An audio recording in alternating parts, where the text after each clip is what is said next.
ರಂಗೇನಹಳ್ಳಿಯಲ್ಲಿ ಗಂಗು ರಂಗು ಅನ್ನುವ ಅಣ್ಣ ತಮ್ಮಂದಿರು ಇದ್ದರು. ಮಾಲಿನಿ ಅನ್ನುವ ಹುಡುಗಿಯ ಜೊತೆಯಲ್ಲಿ ಗಂಗುವಿಗೆ ಮದುವೆಯಾಗಿತ್ತು. ಮಾಲಿನಿ ತುಂಬ ಸ್ವಾರ್ಥ ಬುದ್ಧಿಯವಳಾಗಿದ್ದಳು. ರಂಗುಗೆ ಇನ್ನೂ ಮದುವೆಯಾಗಿರಲಿಲ್ಲ. ಅವನು ತುಂಬ ಮುಗ್ಧ ಹಾಗೂ ನಿಸ್ವಾರ್ಥಿಯಾಗಿದ್ದನು. ಗಂಗು ತನ್ನದೇ ಹೊಲದಲ್ಲಿ ಕೆಲಸ ಮಾಡ್ತಾ ಇದ್ದನು.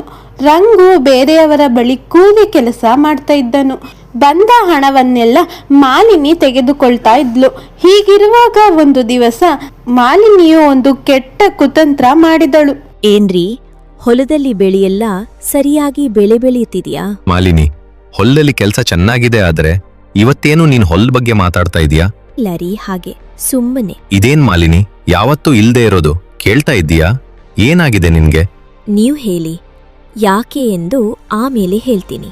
4 ಎಕರೆ ಗದ್ದೆ, 4 ಎಕರೆ ಹೊಲ ಮತ್ತು ಈ ಮನೆ, ಹಾಗೆ ಕಾಡಿನಲ್ಲಿ ಒಂದು ಚಿಕ್ಕ ಗುಡಿಸಿದೆ. ಅದ್ರಲ್ಲಿ ನಿಮ್ಮ ತಮ್ಮನ ಪಾಲು ಎಷ್ಟು? ರಂಗೋಲಿ 2 ಎಕರೆ, ಹೊಲ 2 ಎಕರೆ ಗದ್ದೆ, ಹಾಗೆ ಈ ಮನೆಯಲ್ಲಿ ಅವನಿಗೂ ಪಾಲಿದೆ. ಹೌದಾ ಏನ್ರಿ? ಹೌದು.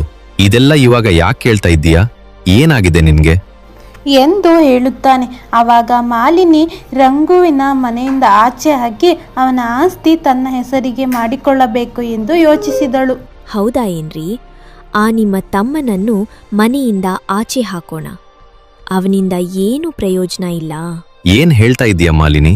ರಂಗುನ ಮನೆಯಿಂದ ಆಚೆ ಹಾಕ್ಬೇಕಾ? ಹೌದು ರೀ.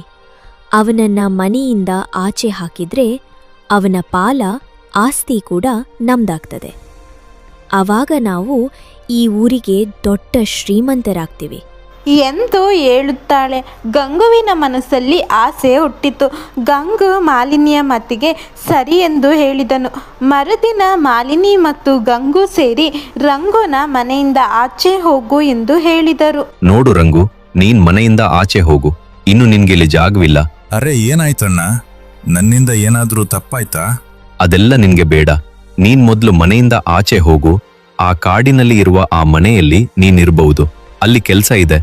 ನೀನ್ ಅಲ್ಲೇ ಇದ್ದು ಆ ಕೆಲ್ಸ ನೋಡ್ಕೋ ಎಂದು ಹೇಳಿ ರಂಗುನ ಮನೆಯಿಂದ ಆಚೆ ಹಾಕಿದರು.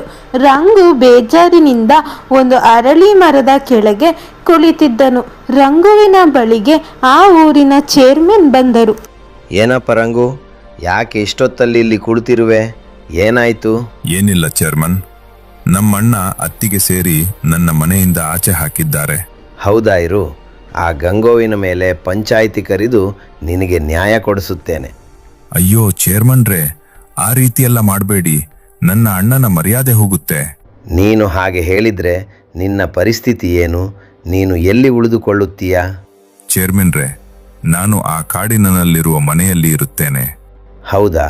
ಹಾಗಾದ್ರೆ ಸರಿ ಎಂದು ಹೇಳಿ ಚೇರ್ಮನ್ ಅಲ್ಲಿಂದ ಹೊರಟು ಹೋಗುತ್ತಾನೆ. ರಂಗು ಆ ಕಾಡಿನ ಮನೆಯಲ್ಲಿ ವಾಸವಾಗುತ್ತಾನೆ. ಇತ್ತ ಗಂಗು ಮತ್ತು ಮಾಲಿನಿ ತುಂಬ ಸಂತೋಷದಿಂದ ಇದ್ದರು. ಒಂದು ದಿವಸ ಗಂಗು ಕಾಡಿನಲ್ಲಿ ಸೌದೆ ಕಡಿಯಲು ಹೋದನು.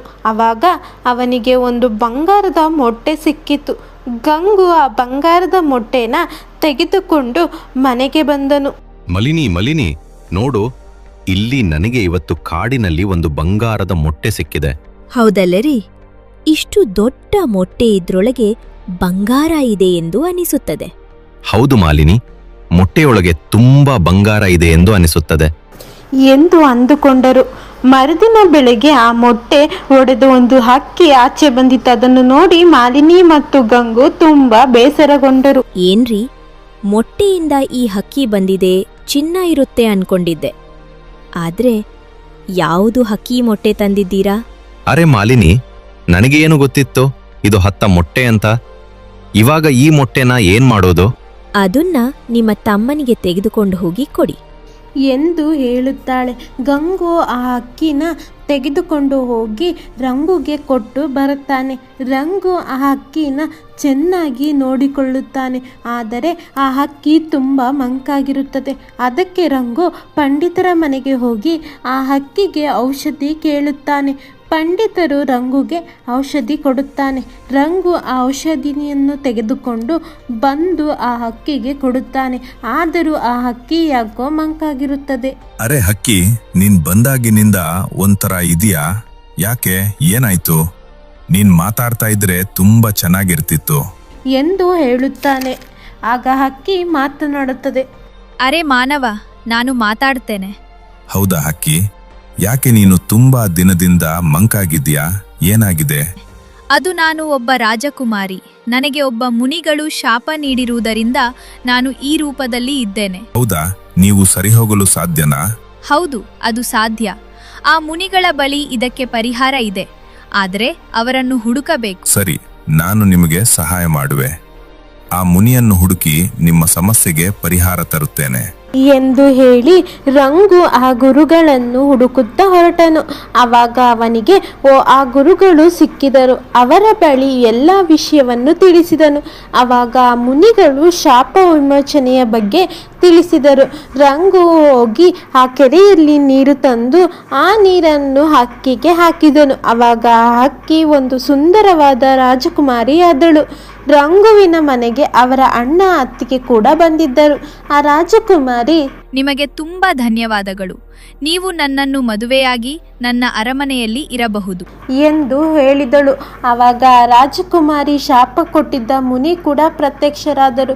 ನಡೆದ ಎಲ್ಲ ವಿಷಯವನ್ನು ಹೇಳಿದರು. ಆ ದಿನದಿಂದ ರಾಜಕುಮಾರಿ ರಂಗುನ ಮದುವೆಯಾದರು. ರಂಗು ಆ ರಾಜಕುಮಾರಿಯ ಜೊತೆ ಅರಮನೆಯಲ್ಲಿ ಇದ್ದನು. ಇತ್ತ ಗಂಗು ಮತ್ತು ಮಾಲಿನಿ ತುಂಬಾ ದುಃಖದಿಂದ ಕುಳಿತಿದ್ದರು.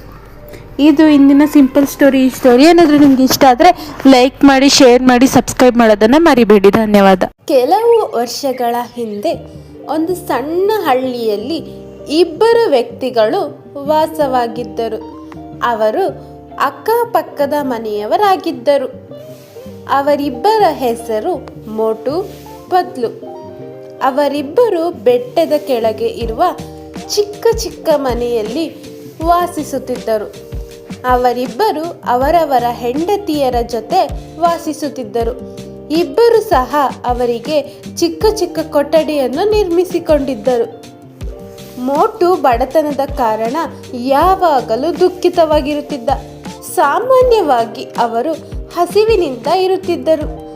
ಆದುದರಿಂದ ಅವರು ಯಾವಾಗಲೂ ದೇವರಲ್ಲಿ ಪ್ರಾರ್ಥಿಸುತ್ತಿದ್ದರು.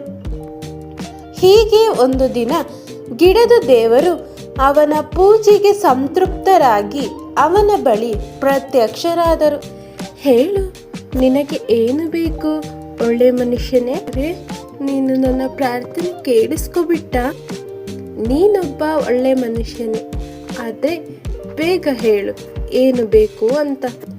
ನಾನು ಸಿರಿವಂತನಾಗಬೇಕು ದೇವರೇ. ತಥಾಸ್ತು. ಆದರೆ ನೆನಪಿಟ್ಟುಕೋ, ಸಿರಿವಂತಿಕೆ ಅಷ್ಟು ಸುಲಭವಾಗಿ ಬರೋದಿಲ್ಲ. ನಾನು ನಿನಗೆ ಹೇಳಲ್ಲ ಸಿರಿವಂತಿಕೆ ಹೇಗೆ ಬರುತ್ತೆ ಅಂತ. ಅದನ್ನು ನೀನೇ ಹುಡ್ಕೋಬೇಕಾಗುತ್ತೆ. ಆಯಿತು ಭಗವಂತ, ತುಂಬ ಧನ್ಯವಾದಗಳು. ಮೋಟುವಿನ ಮನೆಯ ಬಳಿ ತುಂಬ ಉದ್ದುದ್ದವಾದ ಬದನೆಕಾಯಿ ಗಿಡಗಳು ಇದ್ದವು. ಆದರೆ ಅವನು ಆ ಗಿಡದ ಬಗ್ಗೆ ಗಮನವನ್ನೇ ಹರಿಸಲಿಲ್ಲ. ನೀವು ಈ ಬದನೆಕಾಯಿಗಳನ್ನ ತಗೊಂಡು ಹೋಗಿ ಮಾರ್ಕೊ ಬರ್ಬೋದಲ್ವಾ? ಹಣನಾದರೂ ಸಿಗುತ್ತೆ. ಓ ಶ್ರೀಮತಿ, ನಾವು ಬದನೆಕಾಯಿಗಳ ಬಗ್ಗೆ ಯೋಚನೆ ಮಾಡೋ ಅವಶ್ಯಕತೆನೇ ಇಲ್ಲ. ಇಷ್ಟರಲ್ಲೇ ನಾವು ಸಿರಿವಂತರಾಗ್ತಿದ್ದೀವಿ. ನೋಡ್ತಾ ಇರು ಅಷ್ಟೇ. ಆದರೆ ಮೋಟುಗೆ ಗೊತ್ತಿರಲಿಲ್ಲ ಭಗವಂತ ನೀಡಿದ್ದವರ ಬದನೆಕಾಯಿಗಳಲ್ಲಿ ಇದೆ ಎಂದು. ಇದರಿಂದಲೇ ಭಗವಂತ ಮೋಟುಗೆ ಪರೀಕ್ಷೆಯನ್ನು ನೀಡಿದ್ದ. ಏನ್ ಆಶ್ಚರ್ಯ, ನಿನ್ನೆ ತನಕ ಚಿಕ್ಕ ಚಿಕ್ಕ ಕಾಯಿಗಳಾಗಿದ್ದವು, ಇವಾಗ ಇಷ್ಟೊಂದು ದೊಡ್ಡದಾಗಿದ್ದಾವೆ ನೋಡಿ. ನಿಜನಾ? ಹಾ, ನಿಜವಾಗಲೂ ಹಣ್ಣಾಗಿದ್ದಾವೆ. ನೀವು ಹೋಗಿ ಅದನ್ನು ಕಿತ್ಕೊಂಡು ಬನ್ನಿ. ಆನಂತರ ಮಾರ್ಕೆಟ್ಗೆ ಹೋಗಿ ಮಾರ್ಕೊ ಬನ್ನಿ. ಆಹಾ, ಇವತ್ತೇ ಮಾಡಬೇಕಾ? ಇವತ್ತು ನನಗೆ ಮನಸ್ಸಿಲ್ಲ. ಆದರೆ ಬದನೆಕಾಯಿ ಜಾಸ್ತಿ ದಿನ ಅಲ್ಲೇ ಬಿಡೋಕ್ಕಾಗಲ್ಲ ಅಲ್ವಾ? ಆದರೆ ಅವನು ಸೋಮಾರಿಯಾಗಿದ್ದ. ಒಂದು ದಿನ ಪತ್ಲು ಆಚೆ ಕಡೆ ಕುಳಿತಿದ್ದ. ಆವಾಗ ಮೋಟು ಮನೆಯ ಹತ್ತಿರ ಬಿಟ್ಟಿದ್ದ ಬದನೆಕಾಯಿ ಇದ್ದನ್ನ ನೋಡಿ ಅದನ್ನು ತೆಗೆದುಕೊಂಡು ಹೋಗಿ ತನ್ನ ಹೆಂಡತಿಗೆ ಕೊಡುತ್ತಾನೆ. ಪತ್ಲು ಹೆಂಡತಿ ಬದನೆಕಾಯಿಯನ್ನು ಕತ್ತರಿಸಿದಳು. ಆಗ ಅವಳಿಗೆ ಒಂದು ಚಿನ್ನದ ನಾಣ್ಯ ಸಿಕ್ಕಿತು. ಇದನ್ನು ಪತ್ಲು ಬಳಿ ಹೇಳಿದಳು. ಪತ್ಲು ನೋಡಿ ತುಂಬಾ ಆಶ್ಚರ್ಯಪಟ್ಟ. ಪತ್ಲು ಮತ್ತು ಅವನ ಹೆಂಡತಿ ದುರಾಸೆಯಿಂದ ಒಂದು ರೂರಾಲೋಚನೆ ಮಾಡಿದರು. ಮೋಟುವಿನ ಬಳಿ ಹೋದ. ಮೋಟು, ಇಷ್ಟೊಂದು ಬದನೆಕಾಯಿಗಳಿವೆ, ಇದನ್ನ ಮಾರೋದಿಲ್ವಾ? ಹಾ ಪತ್ಲು, ನನಗೆ ಮಾರ್ಕೆಟಿಗೆ ಹೋಗಿ ಮಾರೋದಕ್ಕೆ ಆಗೋದಿಲ್ಲ. ಅಯ್ಯೋ ಮೋಟು, ನೀನು ಒಪ್ಪಿದರೆ ಈ ಬದನೆಕಾಯಿಗಳನ್ನ ನಾನೇ ಮಾರಿ ಹಣ ನಿನಗೆ ಕೊಡ್ತೀನಿ ಎಂದು ಹೇಳಿದ. ಮೋಟು ಒಪ್ಪಿ ಅವನಿಗೆ ಮಾರಲು ಹೇಳಿದ. ಪತ್ಲು ಬದನೆಕಾಯಿಗಳನ್ನು ಮಾರ್ಕೆಟಿಗೆ ತಗೊಂಡು ಹೋದ. ಆದರೆ ಅವನು ಮಾರಲಿಲ್ಲ. ಅದನ್ನು ಮನೆಗೆ ತೆಗೆದುಕೊಂಡು ಬಂದ. ಅದರಲ್ಲಿ ಇರೋ ಬಂಗಾರದ ನಾಣ್ಯಗಳನ್ನೆಲ್ಲ ತೆಗೆದುಕೊಳ್ಳುತ್ತಿದ್ದ. ಪ್ರತಿದಿನ ಇದೇ ರೀತಿ ಮಾಡುತ್ತಿದ್ದ. ಸ್ವಲ್ಪ ಹಣವನ್ನು ಮಾತ್ರ ಮೋಟುಗೆ ಕೊಡುತ್ತಿದ್ದ. ಮೋಟು ಇದನ್ನು ತಿಳಿಯದೆ ಪತ್ಲು ಕೊಡುವ ಹಣದಲ್ಲಿಯೇ ಖುಷಿಯಾಗಿದ್ದ. ಒಂದು ದಿನ ಮೋಟುಗೆ ಅನುಮಾನ ಬಂದು ಮೋಟು ಮತ್ತು ಅವನ ಹೆಂಡತಿ ಪತ್ಲು ಮನೆಯ ಮರೆಯಲ್ಲಿ ನಿಂತು ಎಲ್ಲವನ್ನು ನೋಡಿದರು. ಎರಡನೆಯ ದಿನ ಮೋಟು ಮತ್ತೆ ಗಿಡದ ದೇವರ ಬಳಿ ಪೂಜೆ ಮಾಡಿದ. ಗಿಡದ ದೇವರು ಪ್ರತ್ಯಕ್ಷರಾದರು. ಆಗ ಮೋಟು ನಡೆದದೆಲ್ಲ ಹೇಳಿದ. ಆಗ ಆ ದೇವತೆ ಆ ಬದನೆಕಾಯಿಯಲ್ಲಿ ಬಂಗಾರದ ನಾಣ್ಯದ ಬದಲು ಚೇಳು ಇರುವ ಹಾಗೆ ಮಾಡಿದರು. ಇದನ್ನು ತಿಳಿಯದ ಪತ್ಲು ಆ ಬದನೆಕಾಯಿಯನ್ನು ಕತ್ತರಿಸಿದ. ಆಗ ನಾಣ್ಯದ ಬದಲು ಚೇಳುಗಳಿದ್ದವು. ಮೋಟು ಹೊರಗಡೆಯಿಂದ ಬಾಗಿಲು ಹಾಕಿದ್ದ. ಚೇಳು ಹೋದ ನಂತರ ಪತ್ಲು ಮತ್ತು ಅವನ ಹೆಂಡತಿ ಮೋಟುವಿನ ಬಳಿ ಬಂದು ಕ್ಷಮೆ ಕೇಳಿದರು. ಮತ್ತೆ ಅವನ ಬಳಿ ಇದ್ದ ನಾಣ್ಯಗಳಲ್ಲಿ ಸಮಭಾಗವಾಗಿ ಮಾಡಿ ಇಬ್ಬರು ತೆಗೆದುಕೊಂಡರು. ಅದಕ್ಕೆ ಹೇಳೋದು, ತಾನೊಂದು ಬಗೆದರೆ ದೈವ ಇನ್ನೊಂದು ಬಗೆಯಿತು ಎಂದು. ಒಂದಾನೊಂದು ಕಾಲದಲ್ಲಿ ಬಂಗಾರಯ್ಯ ಅನ್ನುವ ಒಬ್ಬ ವ್ಯಕ್ತಿ ಸಿರಿಪುರದಲ್ಲಿ ವಾಸವಾಗಿದ್ದನು. ಬಂಗಾರಯ್ಯ ಹಣನ ತುಂಬ ಸಂಪಾದಿಸಿದ್ದನು. ಬಡ್ಡಿ ಬಂಗಾರಯ್ಯ ಅಂತ ಕೂಡ ಅವನನ್ನು ಕರೆಯುತ್ತಿದ್ದರು. ಬಂಗಾರಯ್ಯ ಮಹಾಗಯ್ಯಾಳ ಬಿತ್ತ ಕೂಡ ಆಗಿದ್ದನು. ಬಂಗಾರಯ್ಯ ಸುತ್ತಮುತ್ತ ಹಳ್ಳಿಗಳಲ್ಲಿ ಬಡವರಿಗೆ ಬಡ್ಡಿಗೆ ಹಣ ಕೊಡುತ್ತಿದ್ದನು. ಏನಯ್ಯ, ಇವತ್ತು ಊಟಕ್ಕೆ ಏನು ಮಾಡಲಿ? ಹಾಗಲಕಾಯಿ ಗೊಜ್ಜು ಮಾಡು. ಏನಯ್ಯ, ಯಾವಾಗ್ಲೂ ಹಾಗಲಕಾಯಿ ಗೊಜ್ಜ? ಹಾಗಲಕಾಯಿ ತಿಂದು ತಿಂದು ನಾಲ್ಗೆ ಸತ್ತೋಗಿದೆ. ಏನಾದ್ರೂ ಮಾಂಸ ತರಬಾರ್ದಾ? ಹಾ, ಯಾರಾದ್ರೂ ಫ್ರೀಯಾಗಿ ಕೊಟ್ರೆ ಪರವಾಗಿಲ್ಲ, ಆದ್ರೆ ಹಾಗಲಕಾಯಿ ಗೊಜ್ಜು ವೇಸ್ಟ್ ಆಗುತ್ತಲ್ಲ. ಅಯ್ಯೋ ಜಿಪುಣ, ವಾರದಲ್ಲಿ ಒಂದು ದಿನ ಆದ್ರೂ ಕೋರಿ ಕುಳಿ ತಗೋಬರ್ಬಾರ್ದಾ? ಯಾಕೆ ಕೊಡ್ತಾರೆ? ಯಾವಾಗ ನೋಡಿದ್ರು ದುಡ್ಡು ದುಡ್ಡು ದುಡ್ಡು ಅಂತಿರ್ತೀರ. ದುಡ್ಡಿಲ್ಲ ಅಂದ್ರೆ ಮನುಷ್ಯರಿಗೆ ಗೌರವ ಸಿಗೋದಿಲ್ಲ. ಸಂಪಾದನೆ ಮಾಡೋದೇ ತಿನ್ನೋಕೋಸ್ಕರ ಅಲ್ವಾ? ಅದೇ ಆಗಿಲ್ಲ ಅಂದ್ರೆ ಸಂಪಾದಿಸಿ ಏನ್ ಪ್ರಯೋಜನ? ಅದಕ್ಕೆ ಎಲ್ಲ ದುಡ್ಡನ್ನು ತಿಂದೇ ಖರ್ಚು ಮಾಡ್ಬೇಕಾ? ನೀವು ಹೊಟ್ಟೆಗೆ ಮೋಸ ಮಾಡ್ಕೊಳ್ಳೋದಲ್ದೆ ನಮಗೂ ಹೊಟ್ಟೆಗೆ ಮೋಸ ಮಾಡ್ಕೊ ಅಂತ ಹೇಳ್ತೀರೇನು? ನಮ್ಮ ಮಕ್ಕಳಿಗಂತೂ ಮದುವೆ ಕೂಡ ಆಗಿದೆ. ಇವಾಗ ಇನ್ನೇನ್ ಬೇಕು ಹೇಳಿ? ಹಣ ಉಳಿಸಿ ಏನ್ ಪ್ರಯೋಜನ? ಇರೋವ್ರಿಗೆ ಚೆನ್ನಾಗಿರ್ಬೇಕಲ್ವಾ? ನಾನು ಉಳಿಸಿದಕ್ಕೆ 4 ಹೊತ್ತು ಊಟ ಮಾಡ್ತಾ ಇದ್ದೀವಿ. ಬಂಗಾರಯ್ಯನವರೇ, ಬಂಗಾರಯ್ಯನವರೇ, ನೋಡಿ ಯಾರೋ ಕರೆಯುತ್ತಿದ್ದಾರೆ, ಹೋಗಿ ನೋಡಿ ಬನ್ನಿ. ನಾನು ಅಷ್ಟೊತ್ತಿಗೆ ಊಟಕ್ಕೆ ತಯಾರು ಮಾಡ್ತೀನಿ. ಏನು ಸಬ್ಬು, ಏನ್ ಇಲ್ಲಿ ಬಂದೆ? ಏನ್ ಬೇಕು? ಅಯ್ಯ, 5 ರೂಪಾಯಿ ಸಾಲ ಬೇಕಿತ್ತು. ಸ್ವಲ್ಪ ದಿನ ಆದ ನಂತರ ಮರಳಿ ಕೊಡುತ್ತೇನೆ.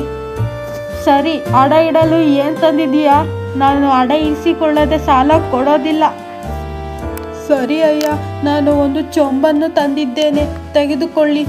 ಅಯ್ಯ, ನನಗೆ 5 ರೂಪಾಯಿ ಸಾಲ ಕೊಡಿ. ಬಂಗಾರಯ್ಯ ಸುಬ್ಬಯ್ಯನಿಗೆ ಹಣ ಕೊಟ್ಟು ಆ ಚೊಂಬನ್ನು ತೆಗೆದುಕೊಂಡನು. ಏನಯ್ಯ, ಈ ಚೊಂಬನ್ನು ಕೂಡ ಅಡಕ್ಕೆ ತೆಗೆದುಕೊಳ್ಳಬೇಕಾ? ಹಾಗೆ ಕೊಟ್ರೆ ಆಗೋದಿಲ್ಲವಾ? ಏನೇ ನೀನು ಹೇಳೋದು? ಹಾಗೆ ಕೊಟ್ರೆ ಯಾರು ವಾಪಸ್ ಕೊಡ್ತಾರಾ? ಅದಕ್ಕೆ ಅಡಕ್ಕೆ ಏನಾದ್ರೂ ಇಸ್ಕೊಳ್ತೀನಿ. ಅಯ್ಯೋ, ನಿನ್ ಹುಚ್ಚೋ, ಏನಾದ್ರೂ ಮಾಡ್ಕೊ ಎಂದು ಹೇಳಿ ಕಾಂತಮ್ಮ ಒಳಗೆ ಹೋಗುತ್ತಾಳೆ. ಆ ಸಮಯಕ್ಕೆ ನಿಂಗಮ್ಮ ಸಾಲ ಕೇಳಲು ಬಂದಳು. ಏನ್ ನಿಂಗಮ್ಮ, ಏನ್ ಸಮಾಚಾರ? ಏನ್ ಇಲ್ಲಿ ಬಂದೆ? ಏನಿಲ್ಲ ಅಯ್ಯ, ನನ್ನ ಮಕ್ಕಳಿಗೆ ತುಂಬಾ ಹುಷಾರಿಲ್ಲ, ತಿನ್ನೋದಕ್ಕೂ ಏನೂ ಇಲ್ಲ. ನೀವು 10 ರೂಪಾಯಿ ಸಾಲ ಕೊಟ್ಟರೆ ಹೊರದೇಶದಲ್ಲಿ ಇರುವ ನನ್ನ ಗಂಡ ಬಂದ ಕೂಡಲೇ ಹಿಂತಿರುಗಿಸುತ್ತೇನೆ. ಹಣ ಇಡಲು ಏನಾದ್ರೂ ತಂದಿದೀಯಾ? ನನ್ನ ಬಳಿ ಏನೂ ಇಲ್ಲ. ಏನಾದ್ರೂ ಇದ್ರೆ ತಗೋಬಾ. ಹಣ ಇಡಲು ಇಲ್ಲ ಅಂದ್ರೆ ಸಾಲನೂ ಇಲ್ಲ, ಏನೂ ಇಲ್ಲ. ದಯಮಾಡಿ ನನಗೆ ಸಾಲ ಕೊಡಿ, ದಯಮಾಡಿ ಸಾಲ ಕೊಡಿ ಅಯ್ಯ. ಸಾಲನೂ ಇಲ್ಲ, ಏನೂ ಇಲ್ಲ, ಹೋಗೋಗು ಎಂದು ಗದರಿ ಕಳಿಸುತ್ತಾನೆ. ನಿಂಗವ್ವ ಬೇಜಾರಿನಿಂದ ಹೋಗುತ್ತಿರುತ್ತಾಳೆ. ಆವಾಗ ಕಾಂತಮ್ಮ ನಿಂಗವ್ವನ ಕಷ್ಟ ಅರಿತು ಅವಳಿಗೆ ಹಣ ಕೊಟ್ಟಳು. ಅದನ್ನು ಅವಳ ಮೊದಲ ಸೊಸೆ ಶೀಲಾ ನೋಡಿದಳು. ಶೀಲಾ ತುಂಬ ಒಳ್ಳೆಯವಳಾಗಿದ್ದಳು. ನೋಡಮ್ಮ ಶೀಲಾ, ನಿಮ್ಮ ಮಾವನ ಬಳಿ ಈ ವಿಷಯವನ್ನು ಹೇಳಬೇಡ. ಬಿಡಿ ಅತ್ತೆ, ನಾನು ಹೇಳೋದಿಲ್ಲ ಹೇಳಿದಳು. ಕಾಂತಮ್ಮನ ಎರಡನೇ ಸೊಸೆ ನೀಲಾ ತುಂಬ ಶ್ರೀಮಂತರ ಮನೆಯಿಂದ ಬಂದವಳು. ಅವಳ ಕೈಯಲ್ಲಿ ಒಂದು ಕೆಲಸನೂ ಮಾಡಿಸುತ್ತಿರಲಿಲ್ಲ. ಒಂದು ದಿನ ನೀಲಾ ಮನೆ ಕೆಲಸ ಮಾಡುತ್ತಿರುವುದನ್ನು ಬಂಗಾರಯ್ಯ ನೋಡಿ, ಏ ಕಾಂತ, ಬಾಯಿಲಿ.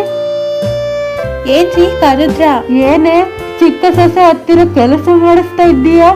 ಏನಿದು ಕೆಲಸ ಮಾಡೋಕೆ ಶೀಲಾ ಇದ್ದಾಳಲ್ವಾ? ಅಲ್ಲರಿ, ಇಬ್ಬರು ಕೂಡ ನಮ್ಮ ಸೊಸೆಯರೇ, ಯಾಕೆ ಭೇದ ಭಾವ ಮಾಡೋದು? ಯಾಕೆ ಅಂದ್ರೆ ಶೀಲಾ ಶ್ರೀಮಂತರ ಮನೆಯಿಂದ ಬಂದವಳು. ಅವಳ ಅಪ್ಪನ ಬಳಿ ಸಾಕಷ್ಟು ಹಣವಿದೆ. ಮನುಷ್ಯತ್ವಕ್ಕೆ ಬೆಲೆ ಇಲ್ವರಿ, ಬರೀ ಹಣಕ್ಕೇನಾ ಎಂದು ಕೇಳುತ್ತಾಳೆ. ಮತ್ತೆ ಶೀಲಾ ಕೆಲಸ ಶುರು ಮಾಡುತ್ತಾಳೆ. ಆ ದಿನ ರಾತ್ರಿ ಬಂಗಾರಯ್ಯ ಮಲಗಿರುತ್ತಾನೆ. ಆವಾಗ ಬಂಗಾರಯ್ಯನ ಪ್ರಾಣ ಹಾರಿ ಹೋಗಿರುತ್ತದೆ. ಬಂಗಾರಯ್ಯನ ಆತ್ಮವನ್ನು ಕರೆದುಕೊಂಡು ಹೋಗೋದಕ್ಕೆ ಯಮಭಂಟ ಬಂದಿರುತ್ತಾನೆ. ಯಾರ ನೀನು? ನನ್ನ ಮನೆಯಲ್ಲಿ ಏನ್ ಮಾಡ್ತಾ ಇದ್ಯಾ? ನಾನು ನಿನ್ನನ್ನು ಕರೆದುಕೊಂಡು ಹೋಗೋದಕ್ಕೆ ಬಂದಿದ್ದೀನಿ. ಹಾ, ನಾನು ಸತ್ತಾಗಿದ್ದೀನ? ನೋಡು, ಇಲ್ಲೇ ಇದ್ದೀನಿ. ಅಯ್ಯೋ ಹುಚ್ಚು ಬಂಗಾರಯ್ಯ, ನೀನು ಸತ್ತು ಆತ್ಮ ಆಗಿದ್ದೀಯ. ನೋಡು, ನಿನ್ನ ಶರೀರದಿಂದ ಆತ್ಮ ದೂರ ಆಗಿದೆ. ಅಯ್ಯೋ, ನಾನು ಸತ್ತಾಗಿದ್ದೀನ. ಒಂದು ದಿನ ಸಮಯ ಕೊಡಿ ನನಗೆ. ನಾನು ಬಡ್ಡಿಗೆ ಕೊಟ್ಟ ಹಣವನ್ನು ವಾಪಸ್ ತೆಗೆದುಕೊಂಡು ಬರುತ್ತೇನೆ. ಒಂದು ದಿನ ಅಲ್ಲ, 4 ದಿನ ಸಮಯ ಕೊಡುತ್ತೇನೆ. ನೀನೇ ನನ್ನನ್ನು ಕರೆದುಕೊಂಡು ಹೋಗಿ ಎಂದು ಹೇಳುತ್ತೀಯ ಎಂದು ಹೇಳುತ್ತಾನೆ. ಮಾರನೇ ದಿನ ಬಂಗಾರಯ್ಯ ಇನ್ನೂ ಎದ್ದೇ ಇಲ್ಲ ಎಂದು ಎಲ್ಲರೂ ಬಂದು ಎದ್ದೇಳಿಸಲು ಪ್ರಯತ್ನ ಮಾಡುತ್ತಾರೆ. ಆದರೆ ಅವನು ಎದ್ದೇಳಲಿಲ್ಲ. ಅವನು ಸತ್ತೋಗಿದ್ದಾನೆ ಎಂದು ಎಲ್ಲರಿಗೂ ತಿಳಿಯುತ್ತದೆ. ಶರೀರವನ್ನು ಮನೆಯ ಮುಂದೆ ಮಲಗಿಸಿರುತ್ತಾರೆ. ಊರವರೆಲ್ಲ ನೆರೆದಿರುತ್ತಾರೆ. ನೋಡು ಬಂಗಾರಯ್ಯ ಸತ್ತೋದ ಅಲ್ವಾ? ಅಯ್ಯೋ, ಒಳ್ಳೆದಾಯ್ತು ಬಿಡೋ. ಹಣ ಇದೆ ಎಂದು ತುಂಬಾ ಅಹಂಕಾರ ಮಾಡ್ತಾ ಇದ್ದ. ಪೀಡೆ ತೊಲಗ್ತು ಎಂದು ಮಾತಾಡುತ್ತಿದ್ದರು. ಇದನ್ನು ಕೇಳಿ ಬಂಗಾರಯ್ಯ ತುಂಬಾ ನೊಂದಿಕೊಳ್ಳುತ್ತಾನೆ. ತನ್ನ ಸಂಸಾರ ಏನು ಅಂದುಕೊಳ್ಳುತ್ತಿರುತ್ತದೆ ಎಂದು ನೋಡೋಣ ಎಂದು ತನ್ನ ಸೊಸೆಯಂದಿರ ಬಳಿಗೆ ಹೋಗುತ್ತಾನೆ. ಕಿರು ಸೊಸೆ ನೀಲಾ, ಅಕ್ಕ, ತುಂಬಾ ಖುಷಿ ಆಯಿತು. ಮಾವ ಸತ್ತಿದ್ದು ಒಳ್ಳೆದಾಯ್ತು. ಅವರ ಆಸ್ತಿ ಪೂರ್ತಿ ನಮ್ಮದಾಯಿತು ಎಂದು ಮಾತಾಡುತ್ತಿದ್ದಳು. ಆದರೆ ಶೀಲಾ, ಏನೇನಿಲ್ಲ ಇದು, ಅವರು ನಮ್ಮ ಮಾವ, ಅಪ್ಪನ ಸ್ಥಾನದಲ್ಲಿ ಇರೋರು, ಹೀಗೆಲ್ಲ ಮಾತಾಡಬಾರ್ದು ಎಂದು ಹೇಳುತ್ತಾಳೆ. ಶೀಲಾ ಮಾತು ಕೇಳಿ ಬಂಗಾರಯ್ಯನಿಗೆ ಖುಷಿಯಾಗುತ್ತದೆ. ಅಲ್ಲಿದ್ದವರೆಲ್ಲ ಬಂಗಾರಯ್ಯನ ಬಗ್ಗೆ ಕೇವಲವಾಗಿ ಮಾತನಾಡುತ್ತಿದ್ದರು. ಅದನ್ನು ನೋಡಿ ಬಂಗಾರಯ್ಯನ ಆತ್ಮ ಯಮಭಂಟನ ಬಳಿ ನನ್ನನ್ನು ಕರೆದುಕೊಂಡು ಹೋಗಿ ಎಂದು ಹೇಳುತ್ತಿತ್ತು. ಆ ಯಮಭಂಟ, ನೋಡಿದ್ಯ ಬಂಗಾರಯ್ಯ, ಬದುಕಿದ್ದಾಗ ಹೇಗೆ ಇರ್ತೀವಿ, ಹೇಗೆ ನಡೆದುಕೊಳ್ತೀವಿ ಎನ್ನುವುದು ತುಂಬಾ ಮುಖ್ಯವಾಗಿರುತ್ತದೆ ಎಂದು ಹೇಳುತ್ತಾರೆ. ಯಮಭಂಟ ಅವರನ್ನು ಕರೆದುಕೊಂಡು ತಮ್ಮ ಲೋಕಕ್ಕೆ ಕರೆದುಕೊಂಡು ಹೋದರು. ಇದು ಇಂದಿನ ಸಿಂಪಲ್ ಮಾರಲ್ ಸ್ಟೋರಿ.